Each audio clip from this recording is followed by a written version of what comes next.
तो कहानी के शुरुआत में हमें तबाह हुआ दुनिया को दिखाया गया और बताया जाता है कि उस दुनिया की तबाही के पीछे एक बहुत बड़ा मेट्रॉइड था जो जमीन से जोर से टकराया और सब कुछ जलकर राख में तब्दील हो गया। इस तबाही के बाद अब बस इस जमीन पर एक छोटा सा शहर के साथ कुछ सर्वाइवर्स बचे हुए हैं। ये सभी लोग एक चर्च के फॉलोअर हैं, जिस चर्च के पृष्ठ का नाम पेट्रियार्क था। यहाँ के रूल्स बहुत ही टाइट हैं और उस रूल को सभी को किसी भी हाल में मानने पड़ते हैं। उसी शहर में ग्रे नाम की एक विच भी है। विच हर किसी की भी विश को पूरा कर देती है, इसीलिए चर्च के लोगों को लगने लग गया है कि कहीं उनके ही लोग भागकर ग्रे के साथ मिलकर एक नई कम्युनिटी ना बना लें। इसीलिए पेट्रियार्क अपने इन्फोर्सर कमांडर से ग्रे को फांसी देने का हुक्म दे देता है। इन्फोर्सर यहाँ के लोगों के सामने ग्रे को फांसी देती है। उसके पैर के नीचे लकड़ी जिसके सहारे वो अभी तक बची हुई थी अपने पैर से मार देती है और जैसे ही इन्फोर्सर वहाँ से जाती है तब यहाँ पर ग्रे अपना जादू दिखाती है। वो इन्फोर्सर के ही एक सोल्जर को हिप्नोटाइज कर लेती है। उसे इल्यूजन दिखाने लग जाती है कि जैसे वही ही उस फांसी पर चढ़ा हो और अपने आप को बचाने के लिए वो अपने रस्सी पर गोली चला देता है। लेकिन सच्चाई तो यह था कि गोली ग्रे के रस्सी पर चली थी और ग्रे फांसी से आजाद हो जाती है। उसके बाद ग्रे उसे दोबारा से एक इल्यूजन दिखाती है जिसमें ग्रे उसके पास आ रही थी। ग्रे को मारने के लिए वो गोली चला देता है, लेकिन देखने को मिला कि असल में ये गोली उसने अपने ही एक साथी को मौत के घाट उतार दिया। यह देखकर इन्फोर्सर उसके पीछे आई और सबसे पहले उसने इस सिपाही को ही मार डाला था। ग्रे के पोजीशन में आ चुका था। इसके बाद इन्होंने घर ग्रे को हर जगह ढूंढा, लेकिन ग्रे इन्हें कहीं पर भी नहीं मिली। ग्रे तो इधर ही कहीं छुपी थी, लेकिन उसने इन सारे लोगों को इस तरह से दिखाया कि ग्रे यहाँ नहीं है और फिर यहाँ रुककर उसने एक एक करके इन्फोर्सर के सभी सोल्जर्स को मारते चली गई। उसने इन्फोर्सर के गले पर जब चाकू रखा तो इन्फोर्सर ने कहा कि मार दो मुझे, लेकिन गला काटने की बजाय उसने उसी को फांसी पर चढ़ाते हुए यहाँ से निकल ली। सीन को यहाँ से सीधा शिफ्ट करके बॉयज को दिखाया जाता है और वो एक टर्नल के करीब से होता हुआ गुजर रहा था तो अचानक से बहुत सारे डाकू उसके ऊपर हमला कर देते हैं। एक डाकू उसी की ही गन को उसी के घोड़े से उतारने की कोशिश करता है कि तभी एकदम अचानक से दो मुंह वाला सांप उस डाकू के ऊपर हमला करके उसे डंस लेता है। इसके बाद बॉयज बाकी के बचे हुए डाकुओं से लड़ने लग जाता है। किसी को अपने स्किल से फाइट करते हुए मारता है तो किसी को अपनी बंदूक से शूट करके उनकी जानें ले लेता है और इस तरह से सब कुछ मैनेज करने पर हमें पता चलता है कि बॉयज कोई आम इंसान नहीं था। वो एक बाउंटी हंटर था और अपने काम को बहुत ही अच्छे से करता था। दूसरी तरफ हमें दोबारा से ग्रे को दिखाया जाता है जिसके पास यहाँ की रानी के साथ उसके खास आदमी मिलने के लिए आते हैं। असल में क्वीन ग्रे से चाहती थी कि वो उसके लिए एक शेप शिफ्टर की पावर को लेकर आए। ग्रे भी इसके लिए क्वीन से भारी कीमत मांगती है और कहने लगी कि मैं ये तुम्हारा काम आने वाले फुल मून तक करूंगी, जिसके आने में सिर्फ 6 दिन ही रह चुके थे। ये दोनों यहाँ से चले जाते हैं। वो कुछ ही टाइम के बाद यहाँ पर क्वीन का एक खास आदमी बाहर आता है और ग्रे से क्वीन के काम को करने से मना करता है क्योंकि उसे लग रहा था कि क्वीन जो करना चाह रही है वो दरअसल बिल्कुल भी ठीक नहीं है। हैरानी की बात तो यह था कि ग्रे उसकी भी बात मान गई थी। हालांकि ग्रे इस आदमी की भी बात को नहीं मानना चाहती थी, लेकिन क्योंकि उसके ऊपर एक कर्ज था, एक श्राप था कि वो किसी को भी विश को मना नहीं कर सकती थी, तो उसने इस आदमी की भी विश को मान लिया। अब आगे कहानी में ट्विस्ट तो आने ही वाला है कि किस तरह से ग्रे इन दोनों अपोजिट विश को मैनेज करेगी। अब वो अपने पावर्स से पूरे लॉस्ट लैंड में शेप शिफ्टर को ढूंढने लग जाती है जिसे उसे मारना है। वो अपने विजन में देख पाती है कि बहुत से लोग शेप शिफ्टर का शिकार करने के लिए आए थे, लेकिन फिर ये सभी उसी का शिकार बनकर रह गए। इन सभी को मार देने के बाद शेप शिफ्टर ने एक बहुत ही जोरदार दहाड़ मारी जिससे डरकर ग्रे का जादू टूट जाता है। सीन काटकर हमें क्वीन को दिखाया जाता है जो इस टाइम किंग के पास थी। यहाँ पर पहली बार हमें किंग दिखाए गए जो कि बहुत ही ज्यादा बीमार हो चुके हैं और बेड पर ही पड़े रहते हैं। ग्रे बॉयज से मिलने के लिए आती है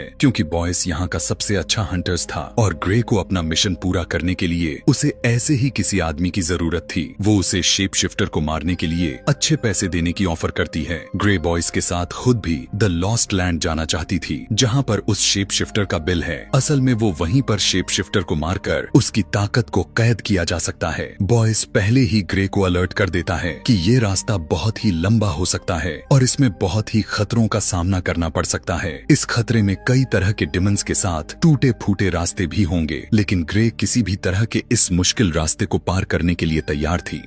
चर्च के लोग जो अभी भी ग्रे के पीछे पड़े हुए हैं, ग्रे को ढूंढते हुए इस बार पर अटैक कर देते हैं और उनके हाथ लगने से पहले ही ये दोनों वहाँ से भाग जाते हैं। हम देखते हैं कि पेट्रियार्क को अंदर ही एक खबर मिली थी कि क्वीन भी सीक्रेटली ग्रे से मिलने के लिए गई थी। इससे पेट्रियार्क को ग्रे से डर लगने लग गया था। उसे ये लगने लगा था कि कहीं क्वीन भी ग्रे के साथ मिलकर चर्च के खिलाफ कोई षड्यंत्र तो नहीं रच रही है। इससे पहले कि ऐसा कुछ हो, वो इन्फोर्सर को ग्रे को पकड़ कर लाने का हुक्म दे देता है। अब इन्फोर्सर अपने कुछ सिपाहियों को लिए ग्रे और बॉयज के पीछे पड़ जाती है, जो एक खास शहर में पहुंच गए थे। यहाँ पर आते ही ग्रे और बॉयज के दोस्तों के घर पर स्टे करते हैं। यहाँ इनकी बातचीत से हमें बॉयज का पास्ट पता चलता है कि वो इतना अच्छा हंटर कैसे बना था। बचपन में लॉस्ट लैंड के अंदर उसकी आंखों के सामने उसके मॉम डैड को मार दिया गया था, जिसके बाद वो अपने सर्वाइवल के लिए डीमन से लड़ते लड़ते आखिर वो उस शहर में पहुंचा जहाँ पर इंसान आज भी बस रहे थे। खैर, ये लोग अपनी सफर दोबारा से कंटिन्यू कर देते हैं, जिसके बाद ये लोग एक बिल्डिंग वाले जगह पर आए थे जहाँ से आगे का रास्ता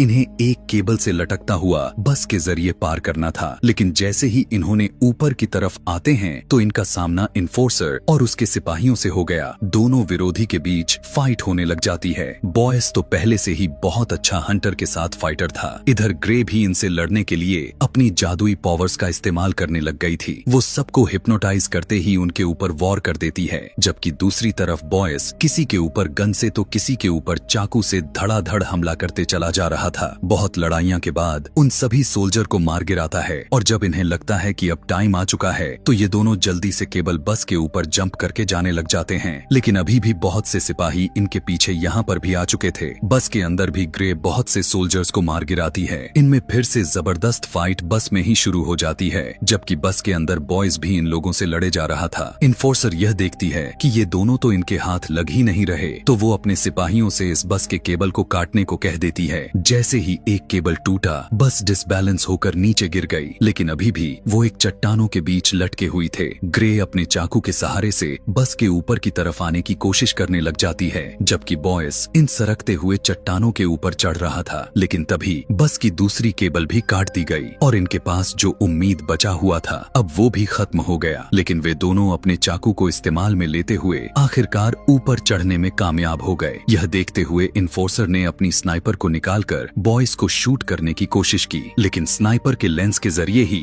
ग्रे ने दोबारा से इन्फोर्सर को हिप्नोटाइज कर लिया। उन्हें ऐसा फील हुआ कि वो दोनों वहाँ से चले गए हैं और इस तरह उन दोनों का पीछा उन लोगों से बच गया। फाइट्स के दौरान बॉयज को एक गोली लग चुकी थी, जिसकी वजह से उसे बहुत ज्यादा दर्द हो रहा था। खुद ही बॉयज उस गोली को अपने शरीर से निकाल देता है और ग्रे अपने जख्मों पर टांके लगाती है। हमें क्वीन को दिखाया जाता है, जिसे पता चला है कि वो प्रेग्नेंट है। क्वीन को एक वारिस मिल चुका था, इसीलिए उसे किंग की अब और सहने की जरूरत नहीं थी। क्वीन का रवैया भी कुछ ठीक नहीं था। वो किंग से अलग भी होना चाहती है, लेकिन किंग से अलग होने पर जो उसे क्वीन की हैसियत से ताकत मिली है वो उसके पास से खत्म हो जाएगी। इसीलिए बिना रहम दिखाए फौरन से किंग को मार देती है और सबसे झूठ कह देती है कि उनकी बीमारी की वजह से उनकी मौत हो गई। इधर ये लोग अब एक ऐसे शहर में पहुंच चुके थे जहां इनके पीछे बहुत सारे डिमंस लग जाते हैं। ये अजीबो गरीब तरह के दिखने वाले क्रिएचर्स इंसानों के जैसे ही लग रही थी, लेकिन देखने में बहुत ही भयानक थी। इससे पहले कि ये ग्रे के ऊपर हमला कर देते, बॉयज अपने चारों तरफ ऑयल फैलाकर वहां आग लगा देता है, क्योंकि उसे अच्छे से पता था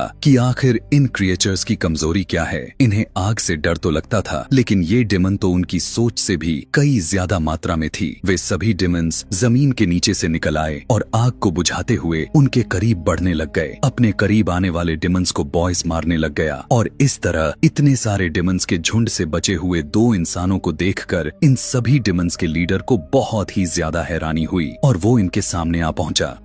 उसको देखते ही ग्रे ने अपना जादू उसके ऊपर करने लग गई। उसने क्रिएचर्स के लीडर को हिप्नोटाइज करके इन सारे क्रिएचर्स को अपने से दूर करवाने का ऑर्डर दिलवाया, जिसके बाद मौका मिलते ही वो अपने हाथों से आग निकालती है और यहाँ पर सारे के सारे क्रिएचर जलकर राख में बदल जाते हैं और आखिरकार इनका पीछा छूट जाता है। आगे चलकर बॉयज उससे पूछने लगता है कि मुझे आग के बारे में पता ही नहीं था, तुमने वो आग कैसे जलाई थी? तब ग्रे ने उसे सच्चाई बताते हुए कहा कि असल में मैंने वहाँ पर कोई कोई आग नहीं जलाई थी, बस इन सारे डिमंस को इल्यूजन दिखाया था। डिमंस अपने सोच के साथ साथ उस आग के डर की वजह से ही मर गए। अब अगला शहर लॉस्ट लैंड था। कुछ देर की दूरी पर बॉयस उसे इस बार भी रोकता है और कहता है, आगे चलना बहुत ही ज्यादा खतरनाक है, तुम्हारी जान भी जा सकती है। अब ये बात करते हुए ब्रिज को पार ही कर रहे थे कि इन्होंने देखा इन्फोर्सर अपनी बहुत सारी आर्मी को लेकर इनके पीछे अभी भी लगी हुई थी। सामने इनके ब्रिज के अलावा कोई और रास्ता था भी नहीं। आखिर बचते तो बचते कैसे? तभी ग्रे को एक और आइडिया आता है। वो ब्रिज पर तेजी से भागने लग जाती है और इन्फोर्सर भी ट्रेन स्पीड ज्यादा करते हुए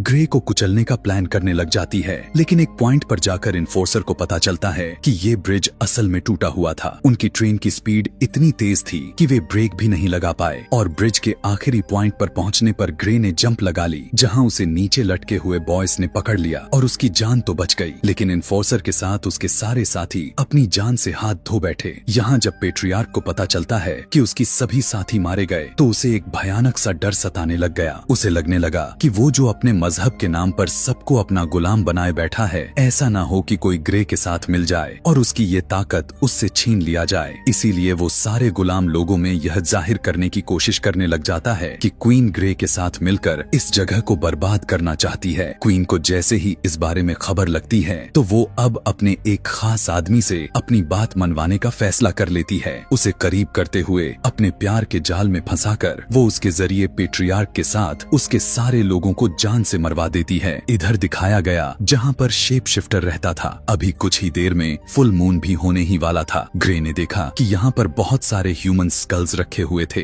बॉयस ने बताया, ये सभी उन लोगों के स्कल्स हैं जो शेप शिफ्टर का शिकार करने के लिए आए थे। अभी भी सोच लो, वक्त है। लेकिन यहाँ पर भी ग्रे उसकी बात को टाल देती है। ग्रे अपने उंगलियों में बड़े बड़े चांदी के नाखून के नुकीले लगाने लग जाती है। उसे पहनकर बॉयस के साथ एक बहुत ही बड़ा राज रिवील करती है और कहने लग जाती है कि तुम्हें क्या लगा कि मैं नहीं जानती? मैं जानती हूँ कि तुम ही वो शेप शिफ्टर हो। मैं इस बारे में पहले से ही अपने जादू से पता लगा लिया था और मैंने ही तुम्हें इस काम के लिए इसलिए हायर किया क्योंकि तुम यहाँ रहते थे, इसीलिए तुम मुझे यहाँ तक सेफली पहुँचा सकते थे और तुम्हें यहाँ तक लाने का मकसद ही यह था कि तुम्हारी ताकत लेने के लिए तुम्हें तुम्हारे जगह यानी तुम्हारे बिल में लाकर मारना जरूरी था। फुल मून होते ही बॉयज भी उसी के सामने ही शेप शिफ्टर यानी एक भेड़िए में तब्दील होने लग जाता है। इस भेड़िए के रूप में आते ही बॉयज की ताकत बहुत ज्यादा मात्रा में हो जाती है और वो ना चाहते हुए भी ग्रे के ऊपर तेजी के साथ हमला कर देता है। ग्रे भी अब लड़ने के लिए तैयार थी। अपने जादू से वो बॉयज को हिप्नोटाइज करते हुए ऐसा दिखाती है कि जैसे बहुत सारे परिंदे उसके पास आ रहे हैं। इन परिंदों को हटाने के लिए भेड़िया अपने हाथ को इधर उधर करने लग जाता है कि तभी उसी टाइम एक बहुत बड़ा सा परिंदा उसके ऊपर हमला करने के लिए पहुंचता है।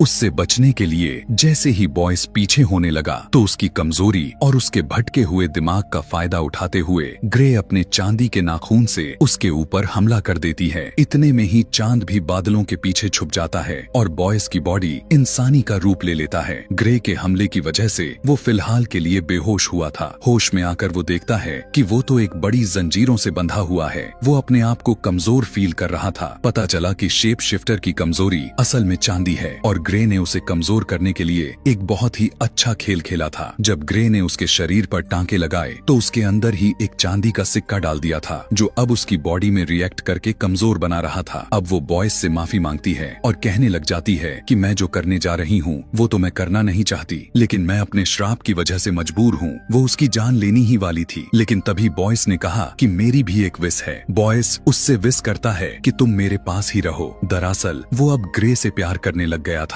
यह सुनकर ग्रे के आंखों में आंसू आने लग गए और उसने कहा कि हर विश की एक भारी कीमत भी चुकानी पड़ती है। बॉयस इसके लिए भी तैयार था, लेकिन ग्रे तो बुरी तरह से फंस चुकी थी। वो क्वीन की विश पूरी करती, क्वीन की खास आदमी की या फिर बॉयस की। जैसे ही फुल मून दोबारा से बादलों से बाहर निकलता है, बॉयस एक शेप शिफ्टर में बदल जाता है और बॉयस काफी बेदर्दी के साथ उसके सीने में अपना खंजर को स्टैब करते हुए उसे जान से मार देती है। जिसके बाद ये सीन यहीं पर कट हो जाता है और हमें अगली सुबह का सीन दिखाया जाता है। ग्रे के हाथ में हमें बॉयज की भेड़िए वाले खाल को दिखाया गया। ग्रे के वापस आते ही वो देखती है कि यहाँ के सारे लोग बहुत ज्यादा खुश थे, क्योंकि वे सभी चर्च के हुकूमत से काफी ज्यादा मात्रा में तंग आ चुके थे और उनके लिए उम्मीद की एक किरण सिर्फ ग्रे ही दिखाई दे रही थी। ग्रे के आते ही वो अपना विरोध करना शुरू कर देते हैं और सारे के सारे विद्रोही बन जाते हैं। चर्च के ऊपर सभी हमला करके उसके ऊपर का क्रॉस भी गिरा देते हैं। ग्रे अब सबसे पहले जाती है क्वीन के सबसे खास आदमी के पास। वो उसे बॉयज के खाल को देते हुए कहती है क्वीन को अपना खून इसके ऊपर डालना है, जिसके बाद इसकी ताकत उसके अंदर चली जाएगी। उसकी खाल पकड़ते हुए वो आदमी कहता है कि मैंने तो तुमसे विश मांगी थी कि तुम क्वीन की विश ना पूरी करना। तो ग्रे उसे यहाँ पर ट्विस्ट बताते हुए कहने लग जाती है कि क्वीन असल में शेप शिफ्टर बनकर बॉयज को पाना चाहती थी, लेकिन वो यह बिल्कुल भी नहीं जानती थी कि शेप शिफ्टर सिर्फ एक ही है और वो है बॉयज। क्वीन की शेप शिफ्टर बनाने के लिए बॉयज की ही मुझे जान लेनी पड़ी और तुम्हारा विश करने का मकसद था कि तुम्हें क्वीन मिल जाए। अब बॉयज मर चुका है तो क्वीन भी तुम्हारी हो चुकी है। अब जब क्वीन को यह हकीकत पता चलती है कि बॉयज मर गया तो वो पूरी तरह से टूट जाती है। उसे वो लम्हे याद आने लग गए जब बॉयज ने उस कहा था कि तुम मेरे तरह नहीं हो, मैं अपने ही तरह के किसी से शादी करना चाहता हूँ, न कि तुम्हारी तरह। और वजह भी यही है कि क्वीन ने शेप शिफ्टर बनने का फैसला किया था, लेकिन वो यह बात नहीं जानती थी कि अपने इस फैसले में वो बॉयज को ही खो डालेगी। वो पूरी रात इसी गम में डूबी रही। फुल मून होने तक उसने अपना रिचुअल कंप्लीट नहीं किया और सुबह की सूरज की रोशनी शेप शिफ्टर के खाल पर पड़ते ही वो खाल आग की तरह जलकर राख हो गई। अब क्वीन गुस्से में अपने खास आदमी जेरेस को ही मार डालती है, जो इस टाइम क्वीन के पास आया हुआ था। लेकिन बाहर जाने पर उसे एहसास हुआ कि उसने इमोशंस में आकर बहुत बड़ी गलती कर दी थी। उसने जेरेस को मार दिया है, जिसकी फौज के जरिए वो बाहर के लोगों से लड़ पाती, जिनसे बगावत कर पाती। यहीं से सीन को काटकर हमें बॉयज को दिखाया जाता है, जिसे सुबह होते ही होश आ गया था। वो जब मरा था तो एक शेप शिफ्टर में बदला हुआ था। उसकी जान उसकी खाल में ही थी, क्योंकि उसकी खाल का इस्तेमाल क्वीन ने नहीं किया तो उसकी जान दोबारा से बॉयज के अंदर चली गई और वो जीवित हो गया। गुस्से में बॉयज ग्रे के पास जाता है और उसकी गर्दन पर चाकू रख देता है।